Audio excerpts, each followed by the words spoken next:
You know El Chapo. You know the tunnels, the escapes, the Netflix series. The legend of the most powerful drug lord the world had ever seen.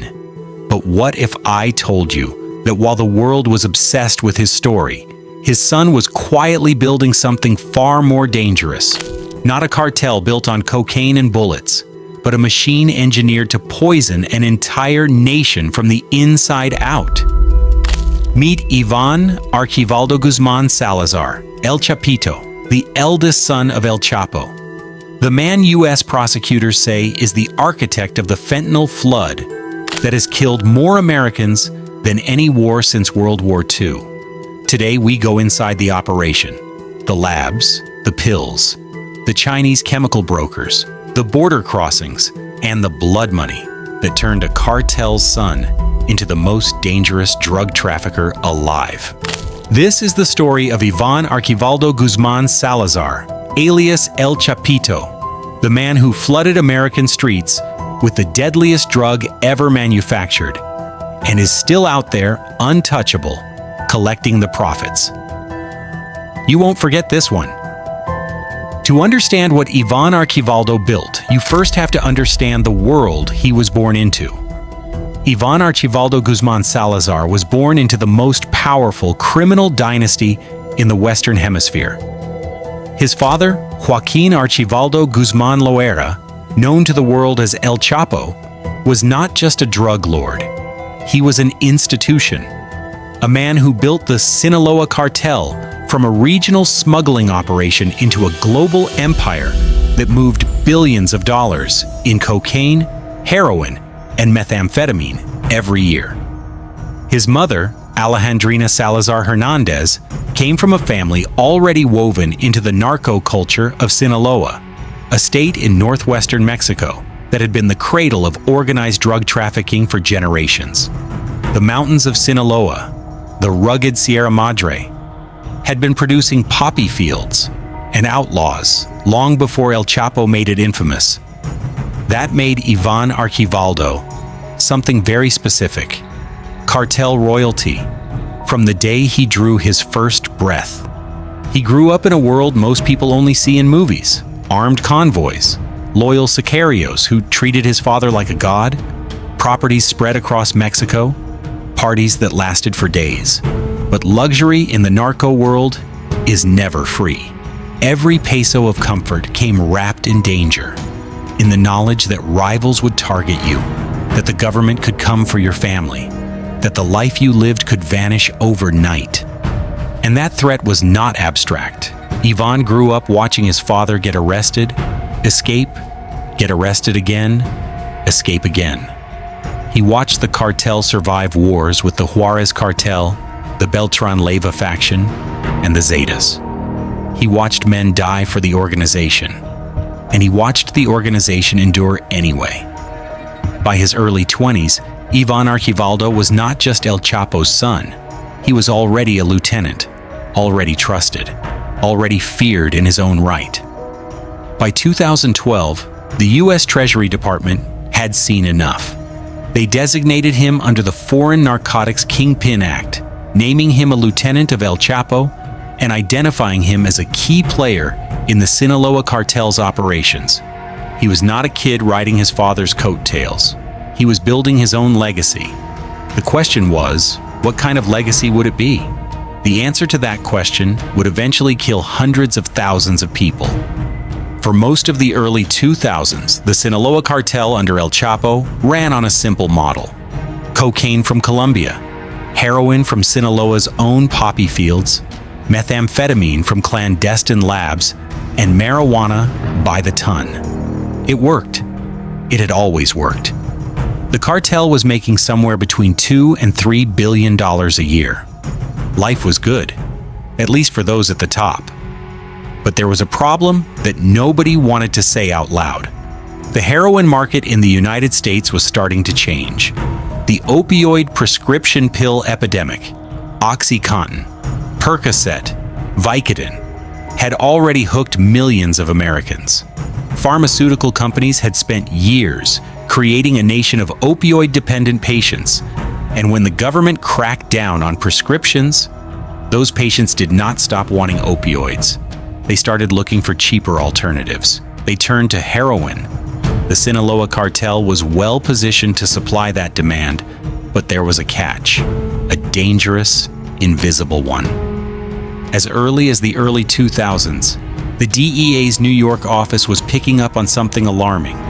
The cartel had started spiking its Mexican heroin with fentanyl, a synthetic opioid that was 50 times stronger than heroin and 100 times stronger than morphine.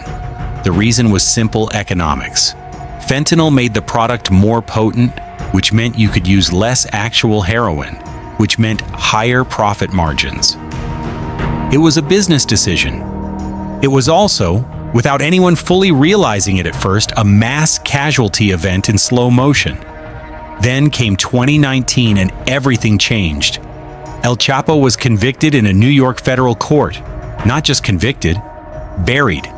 A life sentence plus 30 years. He was sent to ADX Florence in Colorado, one of the most secure prisons on the planet, where he has reportedly had almost no meaningful contact with the outside world since. The man who had escaped from 2 maximum security Mexican prisons, who had built an empire spanning the globe, was gone. The Sinaloa cartel needed new leadership, and Iván Archivaldo, along with his brother Jesus Alfredo and their half-brothers Ovidio and Joaquin, stepped into that vacuum. The Chapitos, as they were now collectively called, could have run the cartel the way their father did.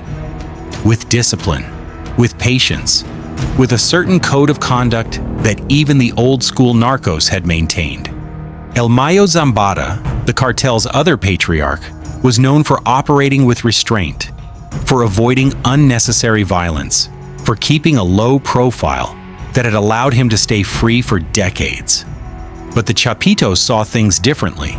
They looked at the American drug market, at the millions of opioid-dependent people desperate for relief, at the explosion of social media dealing, at the ease of pressing a pill that looked exactly like a prescription painkiller, and they made a decision. Forget cocaine. Forget heroin. The future was fentanyl. And Iván Archivaldo was going to build that future himself. After El Chapo's conviction, Iván Archivaldo went all in. The first thing he needed was a supply chain, and he built one from scratch that stretched from chemical factories in China to clandestine laboratories in the mountains of Sinaloa to the streets of Los Angeles, Phoenix, Chicago, and New York. Here is how it worked. Fentanyl is a synthetic opioid, meaning it does not require poppy fields or farming seasons. It is made entirely from chemicals. And in the early 2020s, the primary source for those chemicals was China. Specifically, a sprawling network of small chemical manufacturers operating out of cities like Wuhan and Guangdong. Companies that sold fentanyl precursor chemicals on the open market, sometimes advertising their ability to evade US detection on the internet. Iván Archivaldo's network built direct relationships with these suppliers. His organization shipped precursor chemicals from Chinese ports, many times mislabeled, disguised with fraudulent invoices, packed into shipping containers alongside legitimate goods directly to Mexico's Pacific Coast ports. Lázaro Cárdenas in Michoacán, Manzanillo in Colima, Ensenada in Baja California. These were not secret smuggling operations hidden in tunnels. They were industrial-scale imports moving through the regular commercial shipping system hidden in plain sight. U.S. prosecutors would later indict multiple Chinese nationals and companies for their role in this supply chain, including Wuhan Shuokang Biological Technology, whose sole owner was directly connected to the Los Chapitos operation. But for years, the chemicals flowed freely. Once the precursor chemicals arrived in Mexico, they were moved to clandestine laboratories, many of them in and around Culiacán, the capital of Sinaloa State, which had effectively become the fentanyl manufacturing capital of the world. These were not primitive operations run out of garages. The U.S. State Department described them as sophisticated fentanyl laboratories, with equipment sourced directly from China, including industrial-grade pill presses capable of producing enormous volumes of counterfeit pills. One cartel cook, according to federal indictments, could press fentanyl into 100,000 counterfeit pills in a single day. 100,000 in 24 hours. From a single press. The pills were designed to be indistinguishable from real pharmaceutical medications. The most common product was the counterfeit M30, a blue pill pressed to look exactly like a legitimate 30-milligram oxycodone tablet. These became known on American streets as blues or Mexican blues. They looked like medicine. They were marketed like medicine. They were bought and sold by people who often genuinely believed they were getting a pharmaceutical-grade opioid. Many of them contained a lethal dose of fentanyl. Now here is where the story gets genuinely horrifying. According to the federal indictment unsealed in Manhattan in April 2023, the Guzman Salazar operation did conduct some quality control on its product. But the method was not lab analysis. It was human testing. Specifically, injecting kidnapped rivals or drug-dependent individuals with the product until they overdosed to assess its potency. The purity of the fentanyl in any given batch, prosecutors noted, varies greatly depending on the method and skill of the particular manufacturer. Some pills contained barely a trace of fentanyl. Others contained enough to kill someone who had never touched an opioid in their life. The cartel knew this, and according to investigators, when one batch caused an overdose during testing, it was still shipped to the United States. This was not negligence. This was indifference. Complete, calculated indifference to whether the end user lived or died. And it was Iván Archivaldo who commanded this operation. By the early 2020s, the operation Iván Archivaldo had built was no longer just a drug trafficking organization. It was a vertical supply chain, from chemical procurement in Asia, through manufacturing in Mexico, to distribution networks that had penetrated virtually every major American city. The DEA would later report that it seized more than 57 million fentanyl-laced counterfeit prescription pills in a single year. 57 million pills in a single year. And those were only the ones they caught. The cartel was wholesaling these pills at roughly 50 cents each.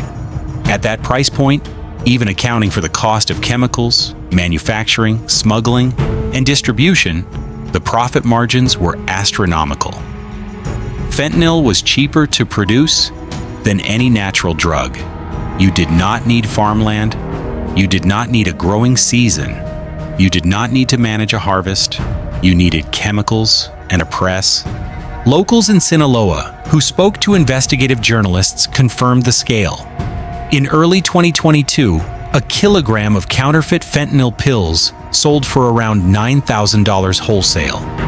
By early 2023, that same kilogram had dropped to around $3,000. Not because demand had slowed, but because supply had exploded so dramatically that the market was flooded. And Iván Archivaldo, sitting atop this industrial machine, was collecting the proceeds. By 2023, the United States government had seen enough. The fentanyl crisis had become, by almost any measure, the deadliest drug epidemic in American history. In 2021 alone, more than 107,000 Americans died from drug overdoses, and the majority of those deaths were attributed to synthetic opioids, primarily fentanyl. In 2022, the CDC confirmed that opioids, mostly illicit fentanyl, contributed to roughly 3/4 of approximately 110,000 overdose deaths across the country. To put that in perspective, more Americans were dying every year from fentanyl than died during the entire Vietnam War. Every year. The Justice Department, the DEA, and the State Department had all been building cases against Los Chapitos for years. 10 countries had contributed to the investigation: Australia, Austria, China, Colombia, Costa Rica, Greece, Guatemala, Mexico, Panama, and the United States. It was one of the most complex international drug trafficking investigations ever assembled. On April 14, 2023, Attorney General Merrick Garland stood in front of the cameras and made it official. 28 members of the Sinaloa cartel were charged in sweeping fentanyl trafficking indictments. 2 separate federal grand juries, one in the Southern District of New York and one in the Northern District of Illinois, had returned indictments against the Chapitos and their network. Iván Archivaldo Guzmán Salazar and his brother Jesus Alfredo were named as lead defendants in the New York indictment, charged along with 21 associates. The charges were staggering: continuing criminal enterprise, fentanyl importation conspiracy, fentanyl trafficking conspiracy, possession of machine guns and destructive devices, conspiracy to possess machine guns and destructive devices, and money laundering conspiracy. According to prosecutors, Iván Archivaldo personally coordinated the trafficking of fentanyl into the United States.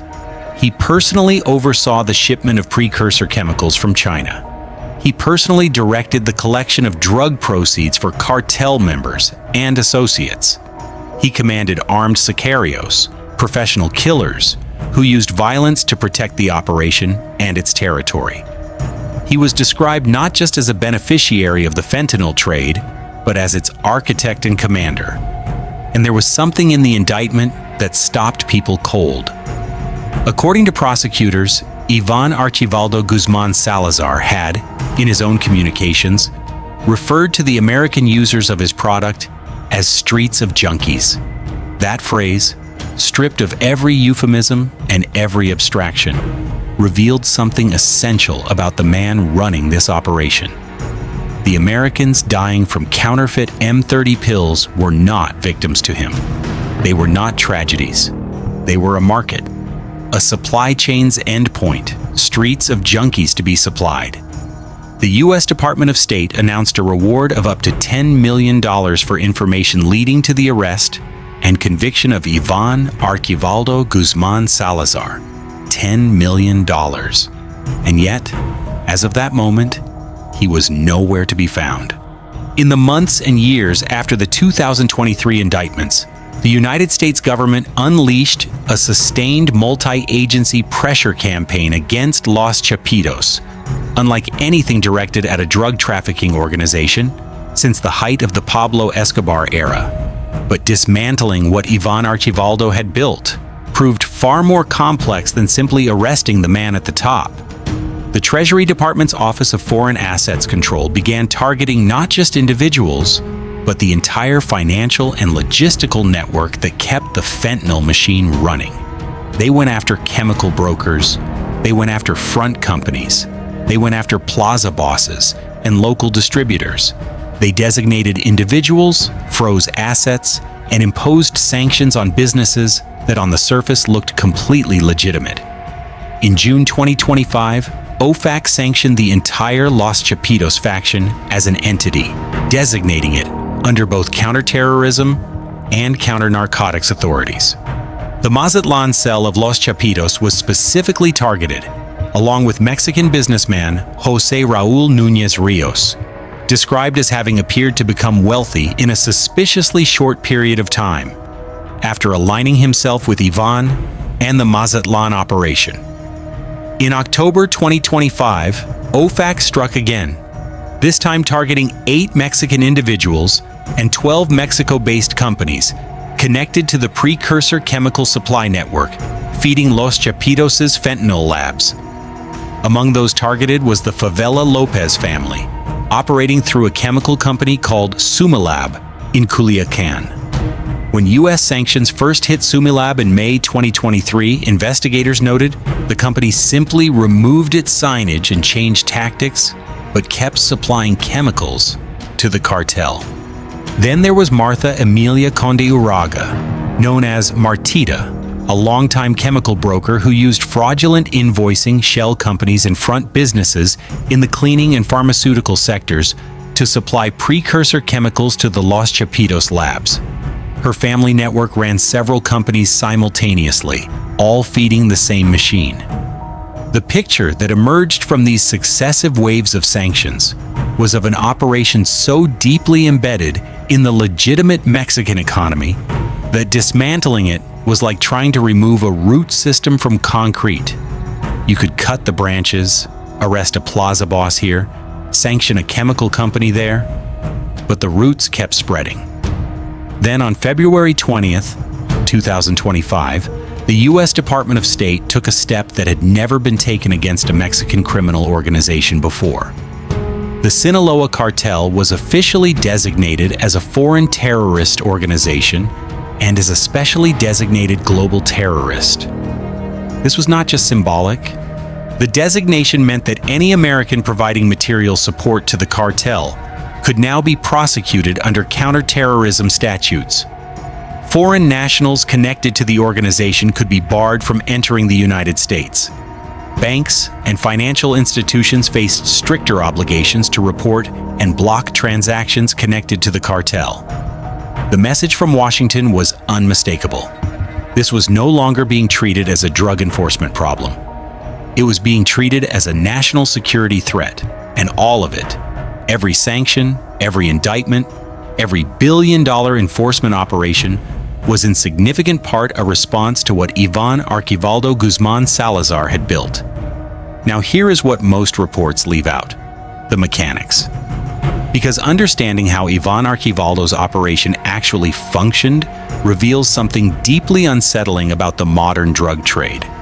Fentanyl is a synthetic opioid so powerful that the line between a recreational dose and a lethal dose is razor thin.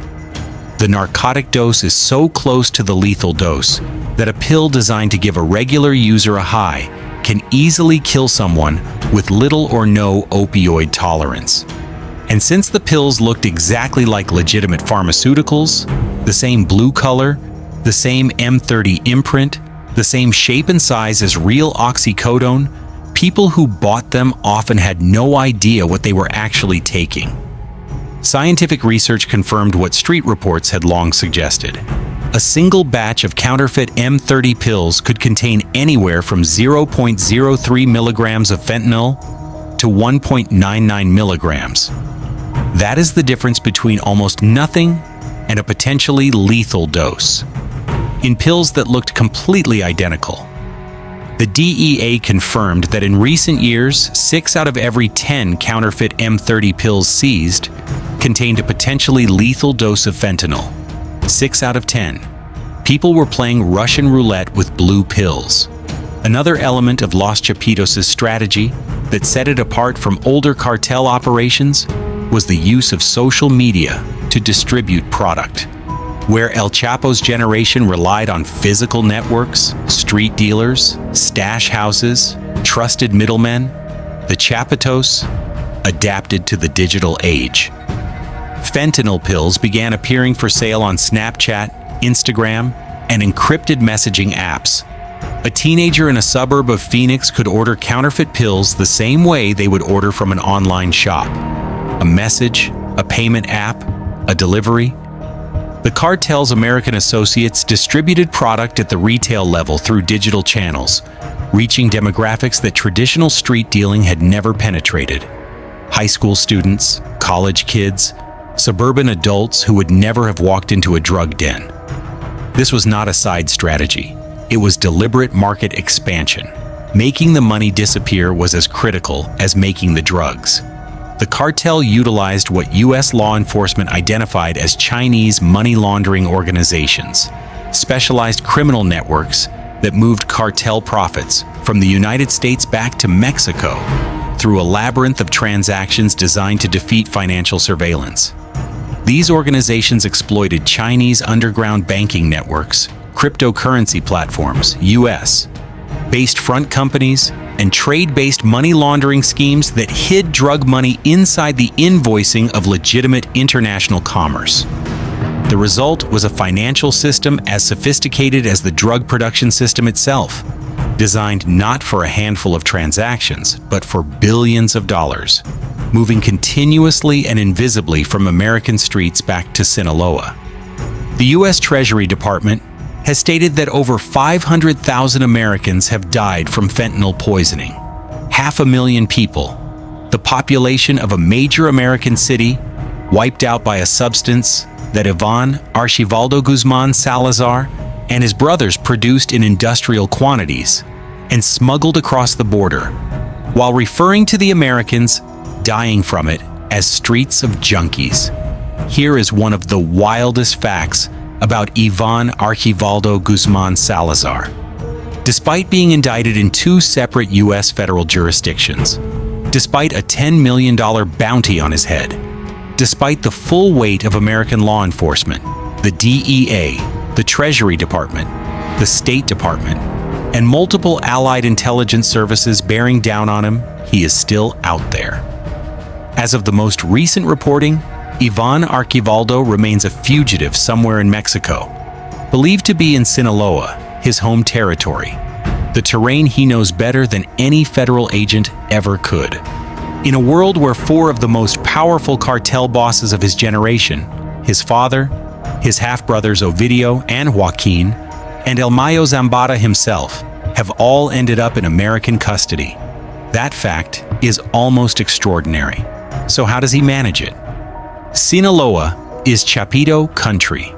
The mountains, the towns, the networks of loyalty and obligation that run through every community, all of it is woven around the cartel's presence in ways that go back generations. Iván Archivaldo can move through that terrain with a level of local intelligence and community cover that no outside law enforcement agency can replicate. He knows who to trust, who to pay, and who to fear in every valley of the Sierra Madre. He also commands armed sicarios, professional soldiers essentially, who provide personal protection and enforce the cartel's territorial control through violence. Anyone who approaches with the wrong intentions faces lethal consequences. But Iván Archivaldo's position is not without its complications. Since September 2024, a brutal internal war has engulfed Sinaloa, a turf war between Los Chapitos and a rival faction within the cartel, believed to be aligned with forces loyal to El Mayo Zambada, who was himself arrested in July 2024 and is now in U.S. custody. That conflict has resulted in the deaths of more than 600 people in Sinaloa alone. In August 2024, reports emerged from Mexico that Iván Archivaldo had been captured. Mexican military personnel were said to have detained him on the outskirts of Culiacán on the evening of August 29th. The reports were treated with cautious uncertainty by U.S. law enforcement and analysts. What is certain is this: as of 2026, Iván Archivaldo Guzmán Salazar has not been extradited to the United States. He has not stood trial. He has not been convicted.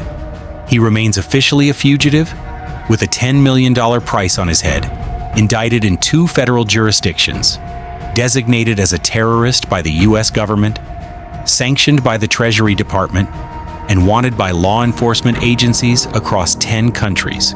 And the operation he built continues. Because dismantling a network is not the same as dismantling a man's vision.